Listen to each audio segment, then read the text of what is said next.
Sobat Kabar Makassar Petang, kembali lagi bersama saya Sinar Mentari yang akan membawakan berita yang sedang hangat-hangatnya di Sulawesi Selatan. Ini dia berita selengkapnya.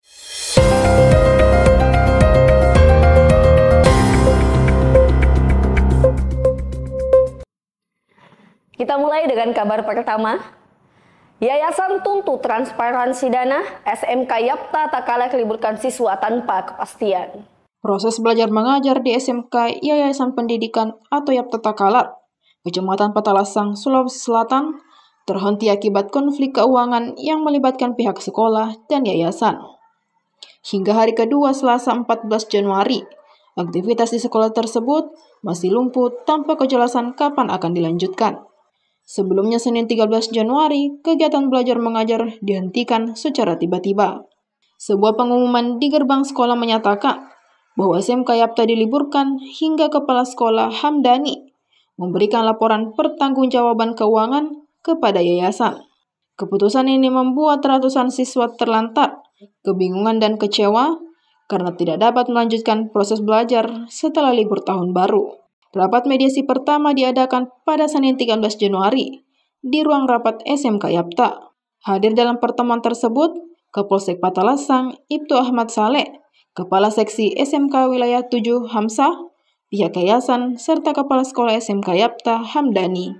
Dalam rapat, Hamka salah satu mantan pengurus yayasan, sekaligus saudara kandung kepala sekolah, menangis saat mengungkapkan ketidakpuasannya atas pengelolaan dana sekolah.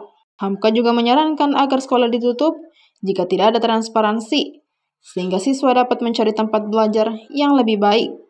Jadi tadi itu bukan ditutup, tapi dari pihak yayasan itu minta untuk diliburkan sementara sebelum persoalan internal yayasan dengan sekolah itu selesai.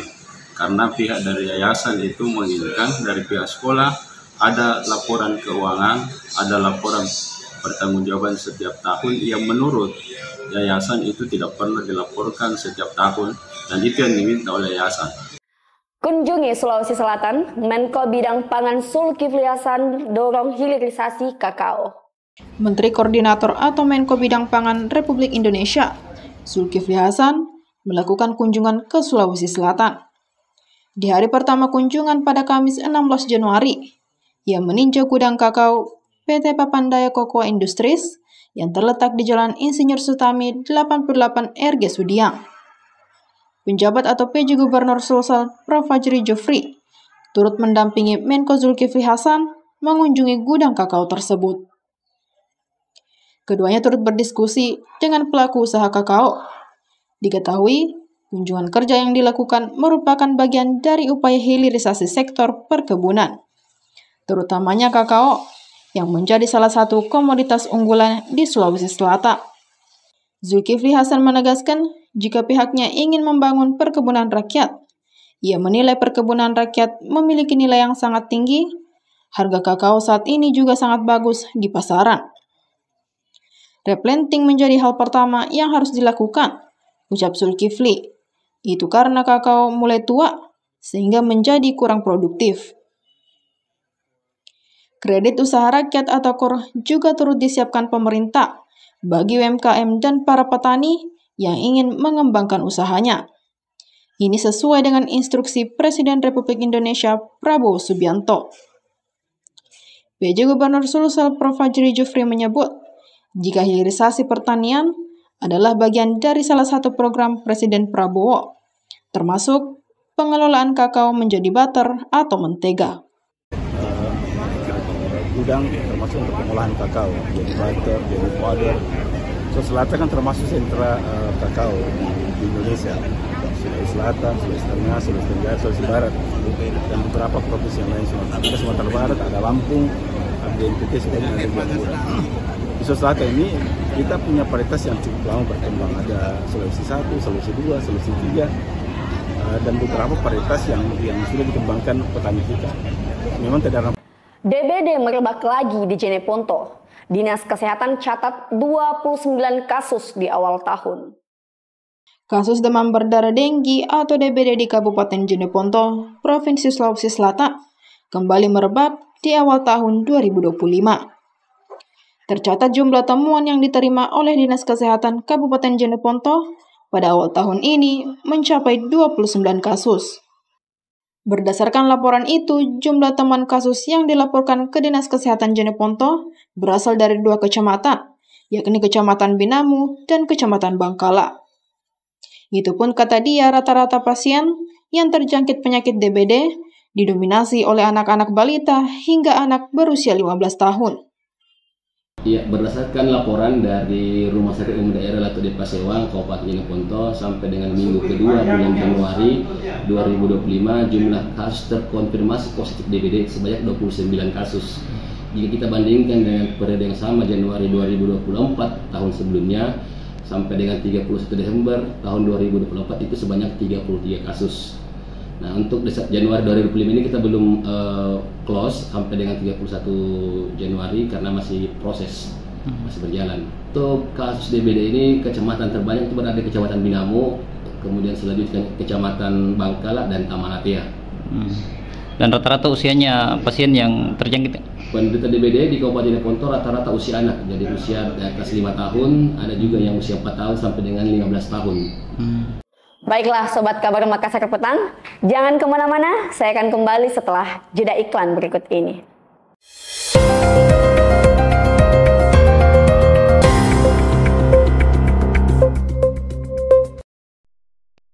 Kabar Group Indonesia, media online pertama di Sulawesi Selatan yang diluncurkan pada 29 Agustus 2009 dengan nama kabarmakassar.com.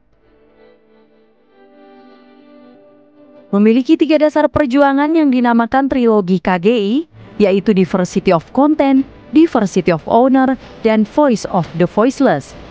Prinsip dasar jurnalistik yang diusungnya adalah berita dibuat atas dasar dan untuk kepentingan umum, disiplin pada verifikasi, dan menjalankan praktek-praktek cover both side pada setiap beritanya.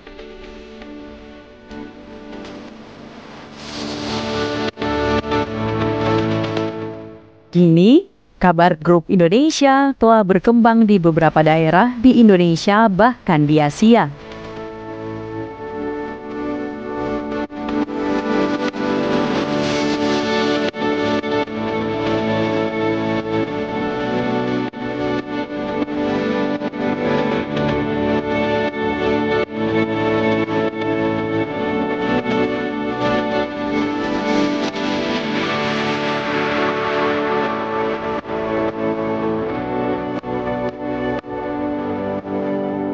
Berbagai penghargaan dan sertifikat yang telah diraih.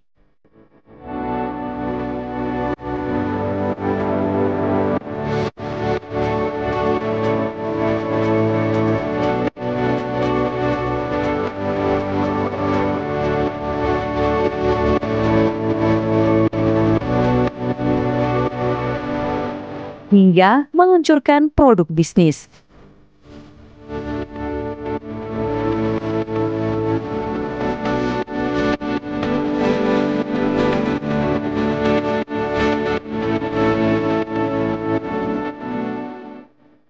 Visi dan misi kami adalah terus-menerus menjadi perusahaan yang terkemuka dalam memberikan informasi digital berbasis kearifan lokal, menjaga dan menghasilkan konten-konten jurnalistik berkualitas, menciptakan informasi yang edukatif dan inspiratif bagi pembaca, menjadi mitra strategis dalam memasarkan produk dan merek perusahaan, memberikan parameter objektif dalam menerjemahkan program promosi produk maupun sosialisasi kebijakan institusi perusahaan. Berikut catatan sejarah telah dilewati oleh Kabar Group Indonesia dimulai pada tahun 2009 hingga tahun 2023.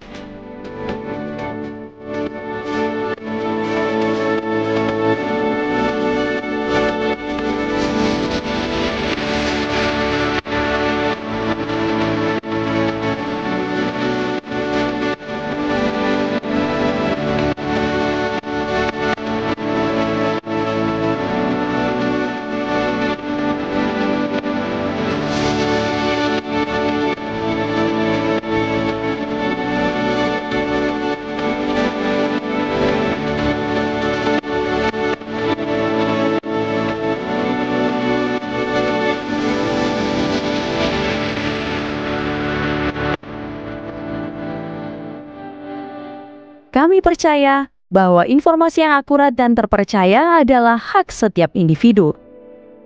Terima kasih telah mempercayai kami sebagai sumber informasi Anda.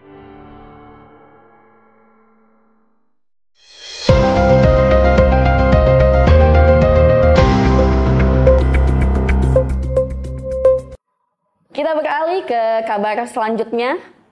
Polda Sulawesi Selatan berkomitmen untuk mengembangkan tilang elektronik yang ada di Sulawesi Selatan.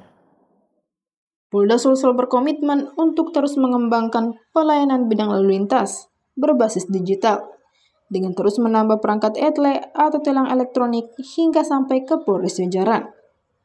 Hal tersebut disampaikan oleh Kapolda Sulsel saat melakukan kunjungan silaturahmi ke Universitas Hasanuddin pada Senin 22 Januari 2024. Kapolda mengungkapkan bahwa komitmennya untuk melakukan kolaborasi dengan stakeholder terkait, terutama pemerintah daerah, baik provinsi, kabupaten, maupun kota, agar membantu mengembangkan program kepolisian berbasis digital tersebut. Menurutnya, kerjasama itu penting, mengingat implementasi teknologi ETLE selama ini telah meningkat kepatuhan masyarakat terkait penggunaan jalan. Polda mengungkapkan bahwa saat ini terdapat 24 titik ETLE statis di Kota Makassar, dan masing-masing Polres sudah dilengkapi ETLE mobile HP untuk mengcapture pelanggaran-pelanggaran lalu lintas kasat mata. Untuk perangkat tilang elektronik ini, pihaknya akan mengupayakan paling tidak di setiap Polres jajaran terpasang 5 titik ETLE statis, di samping juga penambahan mengoperasikan ETLE mobile HP.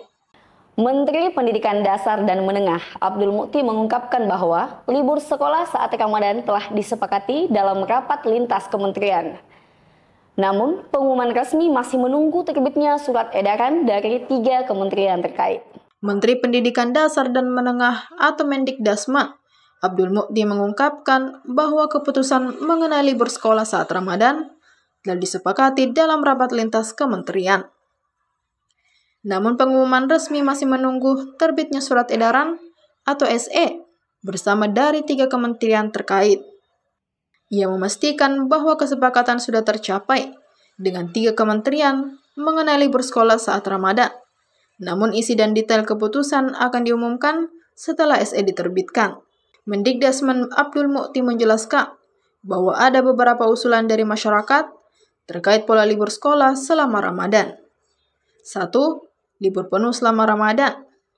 Masyarakat mengusulkan agar sekolah diliburkan sepenuhnya selama bulan Ramadan dan kegiatan anak-anak diisi dengan program keagamaan di lingkungan masyarakat.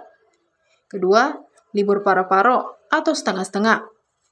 Pola ini mengacu pada praktik yang umum dilakukan, yaitu libur menjelang Ramadan hingga beberapa hari pertama, kemudian kembali masuk sekolah seperti biasa. Libur tambahan diberikan menjelang Idul Fitri. Ketiga, tanpa libur khusus. Ada pula usulan agar tidak ada libur khusus selama Ramadan, sehingga kegiatan belajar mengajar tetap berlangsung seperti biasa. Semua usulan tersebut, lanjut Abdul Mukti, telah dibahas dalam rapat lintas kementerian untuk dipertimbangkan secara matang.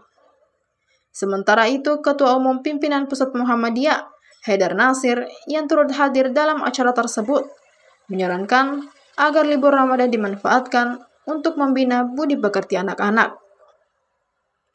Keputusan akhir mengenai jadwal libur sekolah saat Ramadan diharapkan segera diumumkan melalui surat edaran resmi yang disiapkan oleh kementerian terkait. BPS ungkap penduduk miskin di Sulawesi Selatan turun 0,29%. Baiklah, berita ini sekaligus menutup perjumpaan kita di Kabar Makassar Petang hari ini. Jangan lupa saksikan terus Kabar Makassar Petang setiap hari Senin sampai dengan hari Jumat. Saya, Sinar Mentari, dan kru yang sedang bertugas, mohon pamit undur diri. Menurut data dari Badan Pusat Statistik atau BPS Sulawesi Selatan, jumlah penduduk miskin yang ada di Sulsel mengalami penurunan. Diketahui pada bulan September lebih baik dibandingkan dengan Maret.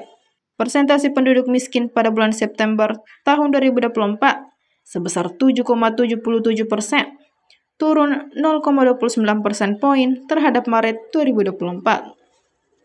Hal tersebut disampaikan langsung oleh Kepala BPS Sulsel, Arianto, yang turut didampingi oleh Kepala Biro Ekonomi dan Pembangunan Setda Sulsel, Junaidi Bakri, mewakili penjabat PJ Gubernur Sulsel Prof. Fajri Jufri di kantor BPS Sulsel pada Rabu 15 Januari.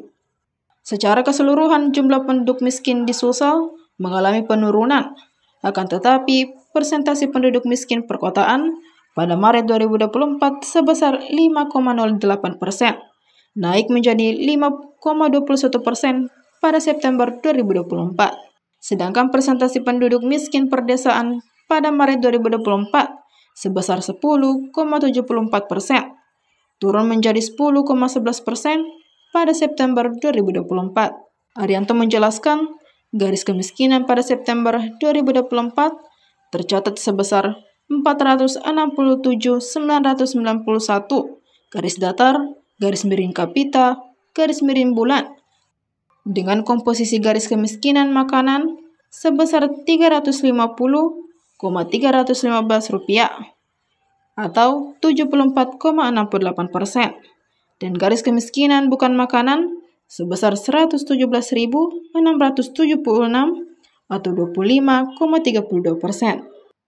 Terkait dengan penuturan kemiskinan tersebut, di berbagai kesempatan, PJ Gubernur Sulsel Prof. Fajri Jufri menegaskan jika kemiskinan menjadi lawan yang perlu untuk diberantas. Pengentasan kemiskinan juga termasuk dalam program nasional di bawah kepemimpinan Presiden Republik Indonesia Prabowo Subianto.